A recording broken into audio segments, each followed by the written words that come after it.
A 100-mile race burns around 12,000 calories. Your kidneys can start shutting down by mile 60.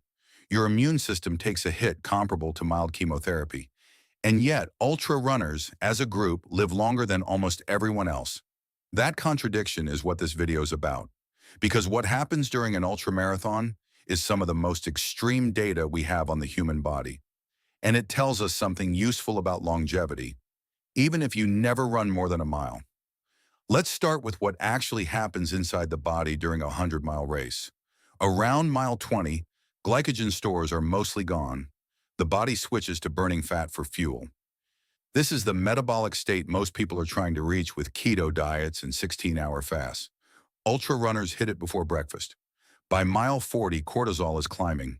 Inflammation markers like CRP and IL-6 are spiking. The body is in full stress response. Muscle fibers are being torn at a microscopic level. Creatine kinase, a marker of muscle damage, can rise to levels normally seen in heart attack patients. By mile 60, the kidneys are struggling. Studies on 100-mile finishers show that 30 to 80% of runners develop acute kidney injury during the race. Most recover within 48 hours, but it's real organ stress. The heart is working at 70 to 85% of max for 20 hours or more. Troponin, a marker for cardiac damage, rises significantly. In a normal context, those levels would send you to the ER. The immune system temporarily collapses. This is called the open window effect. For 3 to 72 hours after a hard endurance event, you're more susceptible to infections. Natural killer cell activity drops. Upper respiratory infections spike, so by every short-term measure, kidneys, heart, muscles, immune system, an ultramarathon looks like a medical emergency. But here's where it gets interesting. Ultra runners have a mortality rate roughly 30 to 50% lower than the general population.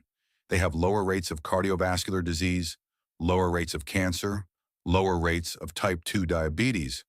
Their VO2 max numbers in their 60s often match sedentary 30-year-olds. But here's the part most people miss. When researchers compared ultra runners to moderate runners, people doing maybe 20 to 30 miles a week, the longevity benefits were almost identical. Both groups crushed the sedentary group, but the ultra runners didn't get extra years for the extra miles. The curve flattens fast. Most of the benefit of running for longevity comes from the first 30 to 60 minutes a week. After that, you're mostly running for other reasons: joy, identity, stress relief, not lifespan. So if your goal is just to live longer, you don't need to run 100 miles. You need to run regularly. The dose response is dramatic at the low end and almost flat at the high end. This is the U-shaped curve people talk about. A small amount of exercise gives you huge gains. More exercise gives you more gains, but with diminishing returns. And at the extreme end, there might even be some downside, which brings us to the dark side of ultra running.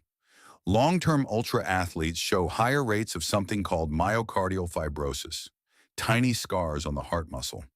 Studies using cardiac MRI have found these scars in around 12% of veteran endurance athletes, compared to nearly zero in age-matched non-athletes. They also show higher rates of atrial fibrillation.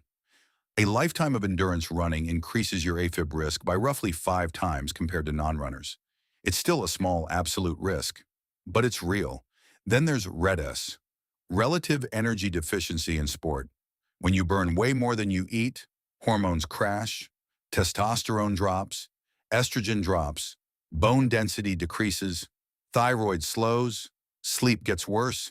This is common in serious ultra runners, especially women. The gut takes a beating too.